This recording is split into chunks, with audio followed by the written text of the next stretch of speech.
लो तुम भी मुख मीठा करो, अयोध्या के नए युवराज आने को हैं। कितना शुभ समाचार है ना। हाँ, ईश्वर करे महारानी और उनकी संतान को सुखी रखे एकदम।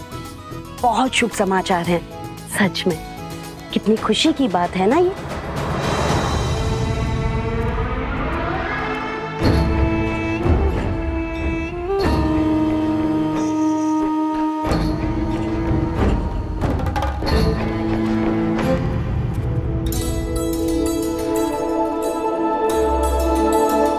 लीजिए भैया, आप भी लड्डू खाइए। हमारे राजमहल में लल्ला आने वाले हैं, प्रभु श्री राम के उत्तराधिकारी आने वाले हैं। खाओ खाओ।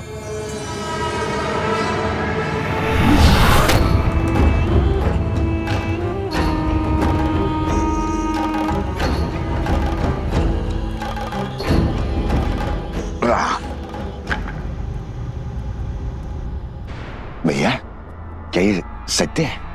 श्री राम की संतान होने वाली है? हाँ हाँ, सुना नहीं? सारे अयोध्या में लड्डू बट रहे हैं। चलो अच्छा है। जो 14 वर्ष में नहीं हुआ वो अब हमारे कानों को सुनने को मिल रहा है। क्या क्या कहना चाहते हो? क्षमा करना भैया, वो क्या है ना कि 14 वर्ष से कोई शुभ समाचार मिला नहीं और अचानक से वनवास से लौटते ही ये संतान की खबर। लड्डू खाओ, लड्डू खाओ।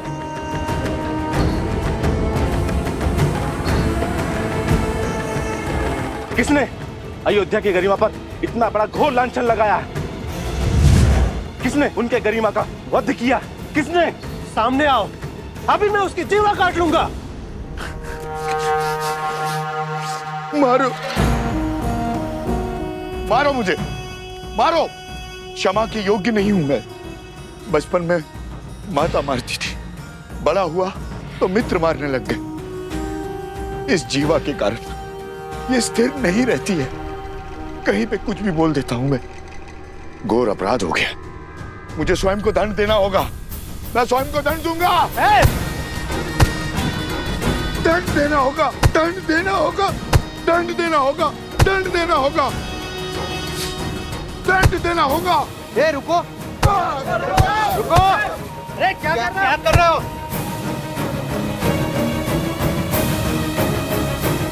श्री राम और अयोध्या से प्रेम ही इतना है, सुख के समय पे भी तर्क खोजने लग गया, जो बात मेरे दिल को कचोटती है। क्या वो आप सबको व्याकुल नहीं करती? हमने श्री राम की तरह वनवास के दुख नहीं भोगे। हमने तो महारानी सीता की तरह 6 महीने उस दुष्ट रावण की लंका में रहने का दंश नहीं भोगा। सोचिए, विचार कीजिए, क्या क्या हुआ होगा उस 6 मास में। क्या क्या बीती होगी महारानी सीता पर। क्या ये विचार आपको व्याकुल नहीं करता? अपनी व्याकुलता हमें नहीं, श्री राम को बताना, वही निर्णय लेंगे। चलो मित्रों। अरे रुको, रुको, कहां जा रहे हो? मैं स्वयं लज्जित हूं। अब तुम जाकर ये प्रश्न श्री राम से पूछकर उन्हें लज्जित करोगे? वो श्री राम जिन्होंने अयोध्या को मान दिया, सम्मान दिया, उन्हें लज्जित करोगे? क्या उत्तर देंगे? उनका तो स्वयं संबंध है इस घटना से। देवी सीता के लिए रावण का वध किया है श्री राम ने।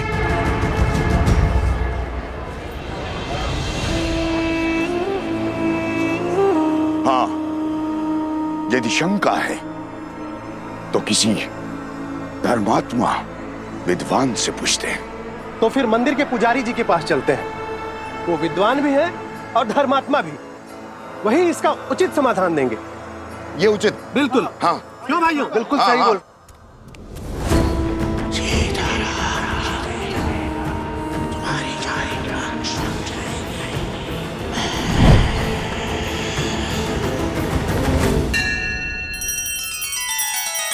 श्री रामचंद्र कृपालु भजु मन हरण भव भय दारुणम्। नव कंज लोचन कंज मुख कर कंज पद कंजारुण।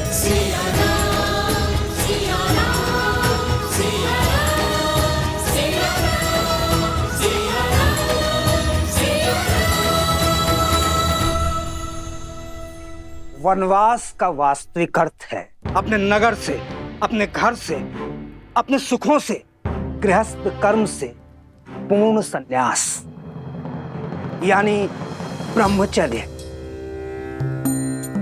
श्री राम जैसा पुरुष जिसके मन में धर्म के संस्कार बसते हों, वो वन के वातावरण में संतान को जन्म देके उस संतान को धर्म से वंचित नहीं कर सकता, वो अपना ब्रह्मचर्य नहीं तोड़ सकता। इसीलिए 14 वर्षों में कोई संतान नहीं हुई। उचित कहा पुजारी जी। हमारा संदेह मिटाने के लिए धन्यवाद पुजारी जी। चलो भाइयों। रुको। वाह पुजारी जी वाह, धर्म की बात तो कर ली, अब सत्य पे आइए पुजारी जी। क्या है सत्य का आधार? विश्वास से कल्पना होती है, सत्य को प्रमाण चाहिए। बोलिए, है कोई प्रमाण?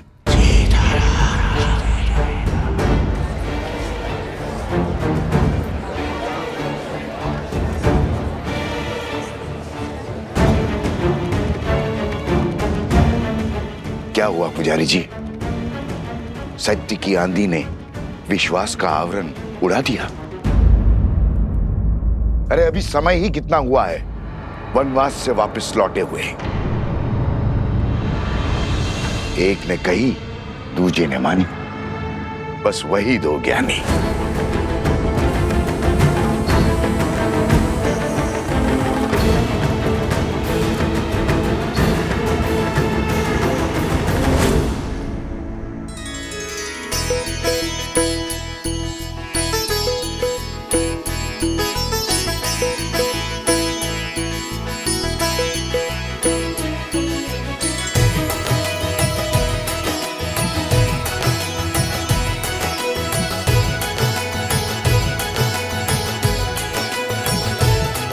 हनुमान,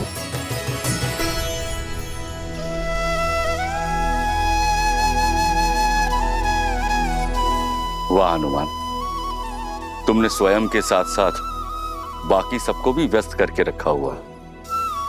प्रभु श्री राम युद्ध के लिए प्रस्थान करेंगे अब। अच्छा है महाराज, मेरा तो बैठे बैठे ये शरीर ही अकड़ गया था। परंतु हनुमान, इस युद्ध में वानर सेना भाग नहीं ले सकती, ये स्वयं श्री राम ने कहा है। आप निश्चिंत रहिए महाराज, मेरे होते वानर वीरों की कमी खलेगी नहीं प्रभु को। हनुमान, तुम समझ नहीं रहे हो। महाराज, मैं तो सब समझ रहा हूँ।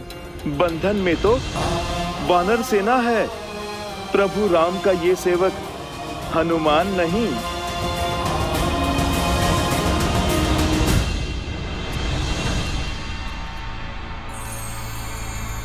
सुना है श्री राम अपनी सेना लेकर पश्चिम की ओर जा रहे हैं, उस दुष्ट भास्करन और उसके बेटे से लड़ने।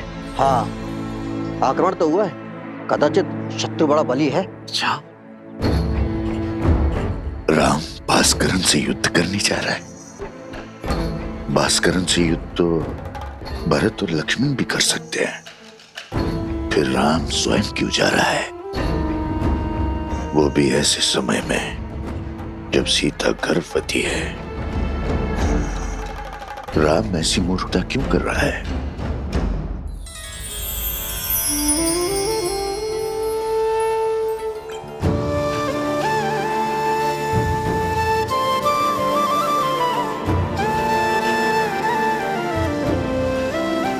बैठो सीता, देखो हमने अपने हाथों से तुम्हारे लिए भोजन बनाया है, खाओ।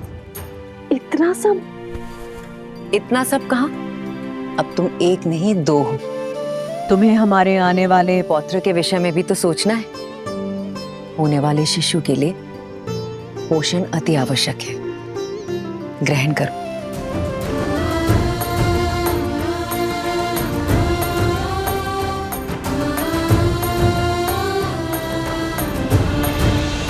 मुझे तुम्हें छोड़कर जाना होगा। रावण के मामा भास्करण ने अयोध्या पर आक्रमण कर दिया है। अपनी प्रजा की रक्षा के लिए मुझे अस्त्र उठाना होगा।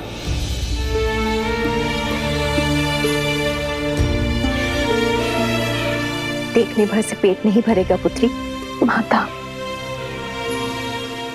मेरा कुछ खाने का मन नहीं।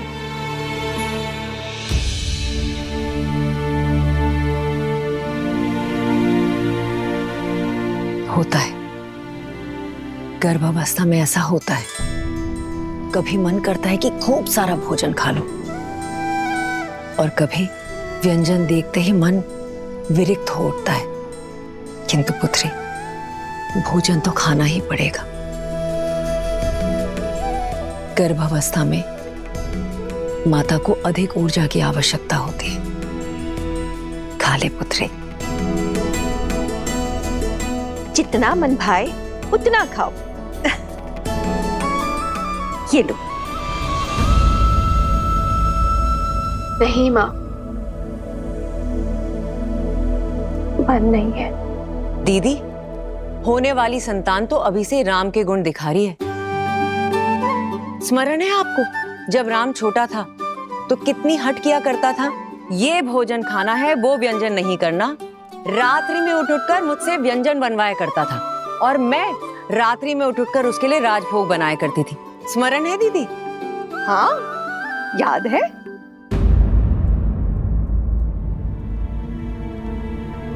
क्या हुआ सीता? मुस्कान होठों पर आई पर गालों तक नहीं पहुंची। क्या हुआ है पुत्री? महारानी की जय हो। महाराज युद्ध के लिए प्रस्थान करने के लिए सच है।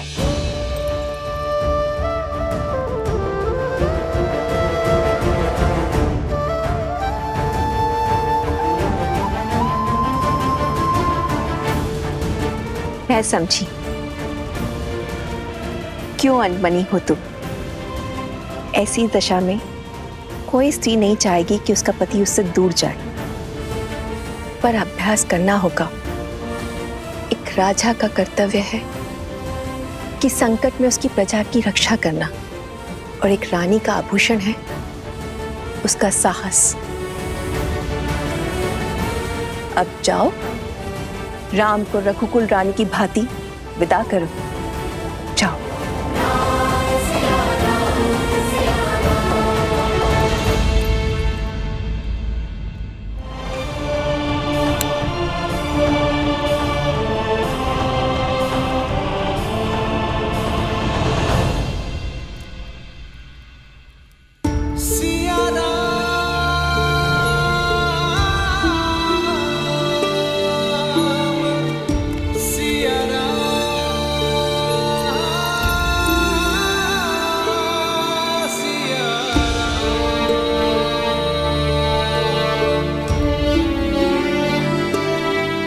कल जिस विश्वास से मेरे विजय की घोषणा की थी, आज उस मुख पर इतनी चिंता क्यों सीते?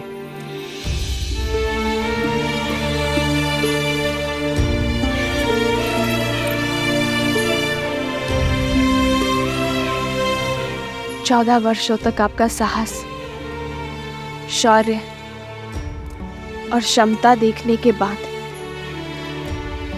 ही सीता कभी चिंतित हो ही नहीं सकती यार। परंतु एक होने वाली माँ का स्वप्न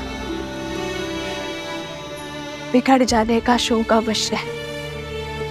इतने वियोग के पश्चात सोचा था कि अब आपसे कभी दूर नहीं रहूंगी, पर कर्तव्य आपको फिर हमसे दूर कर रहा है। कर्तव्य राम और सीता को कभी दूर कर ही नहीं सकता सीते। कर्तव्य तो हमें जोड़ता है। जानती हूँ, पर ये इससे वियोग क्यों आ रहा है? इस समय आपको इसके साथ होना चाहिए था।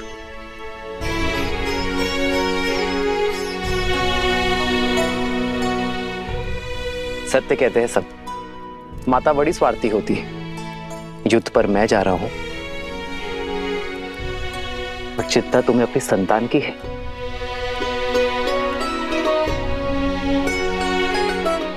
वैद्य कहते हैं सीते, कि संतान गर्भ से ही अपने माता पिता के भाव अनुभव करती है। तो ये वियोग हमारी संतान को और प्रबल बनाएगा। कर्तव्य की पुकार का पालन करने की सीख उसे गर्भ से ही मिल जाएगी। और मैं जानता हूं कि मेरी सीता इस वियोग को सुख सहयोग बना ही देगी। हमारे प्रेम और वनवास की कहानियां सुनाने का समय मिलेगा ना तुम्हें? तुम मेरी शक्ति हो सीते, मेरी ढाल हो इस धर्म युद्ध में। मुझे अपनी धर्म पत्नी के साथ की आवश्यकता है।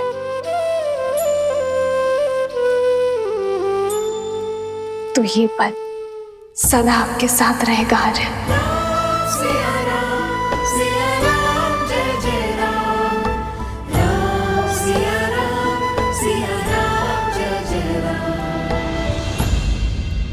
एक बात और, आप इस युद्ध में किसी को भी भेज सकते थे, पर आपने स्वयं नेतृत्व करना चुना। कुछ कारण बड़ा ही होगा, पर मैं नहीं जानती। पर कामना करूंगी कि आप मंतव्य में सफल हो। खड़ग की धार ये पथ मर्यादा, पर चलते जग हित रघुनंदन। मेरे लिए विजय होकर लौटना आ रहा है।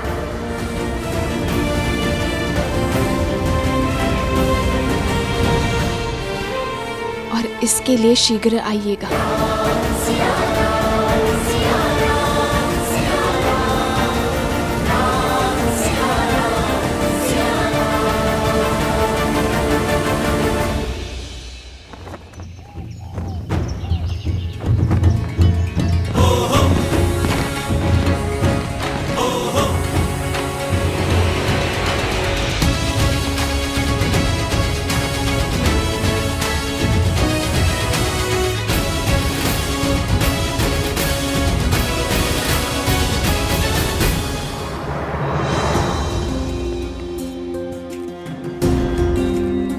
स्वस्ति राम, विजय भव लक्ष्मण।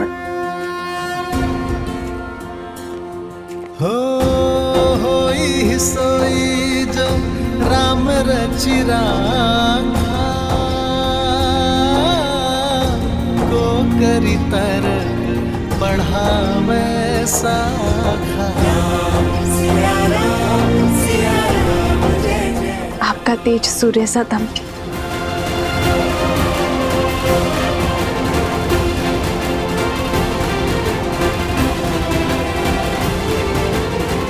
विजयी भव। विजयी भव। राम, तुम्हें शीघ्र ही राजमहल लौटना होगा। सीता के पुनः सावन संस्कार के लिए तुम्हें यहाँ होना अनिवार्य है। अवश्य मां।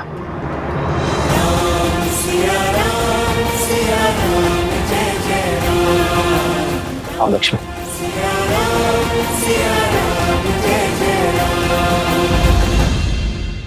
सियावर रामचंद्र की, सियावर रामचंद्र की, सियावर रामचंद्र की, सियावर रामचंद्र की, सियावर रामचंद्र की, सियावर रामचंद्र की, सियावर रामचंद्र की, सियावर रामचंद्र की, सियावर रामचंद्र की, सियावर रामचंद्र की। मेरे अयोध्या के वीरों, कर्तव्य ने पुकारा है। जब पड़ोस में अग्नि लगे तो व्यक्ति यह सोचकर नहीं बैठता कि उसका घर सुरक्षित है। वो अग्नि को बुझाता है, क्योंकि वो जानता है कि अग्नि का स्वभाव है फैलना। मुझे मेरे वीरों पर पूरा विश्वास है। भय के लिए भयंकर है, हम सब आपके रुद्र हैं।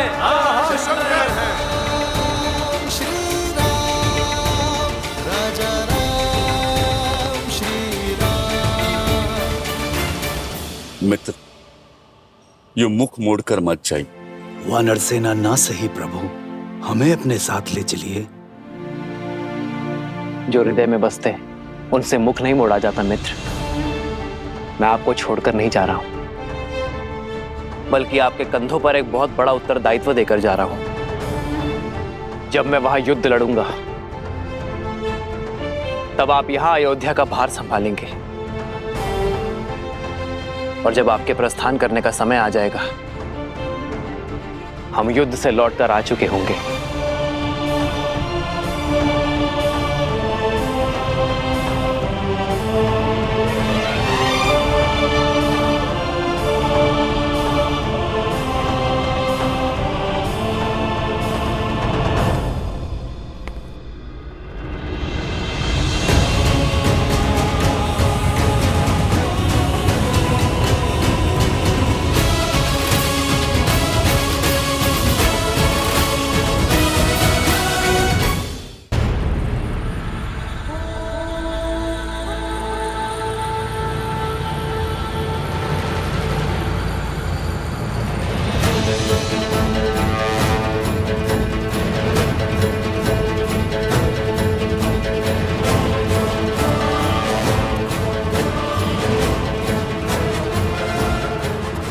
क्या हुआ भैया? सैनिकों के चुनाव में मुझसे कोई भूल हुई? जिस समाज में बालक के हाथ में शास्त्र के बदले शस्त्र हो, वहां असुरों का वास होता है शत्रुघ्न। जीवन भर राष्ट्र सेवा का भार उठाने वाले वृद्ध समाज सेवा पाने के अधिकारी हैं, और जो युवा अभी अभी विवाह के बंधन में बंधे हैं, वो भी युद्ध में जाने के योग्य नहीं है। प्रभु, ना मैं बालक हूं, ना मैं वृद्ध हूं, और ना विवाहित। फिर मुझसे राष्ट्र सेवा का सुख क्यों छीन रहे हैं आप? क्योंकि तुम अयोध्या के सैनिक नहीं हो।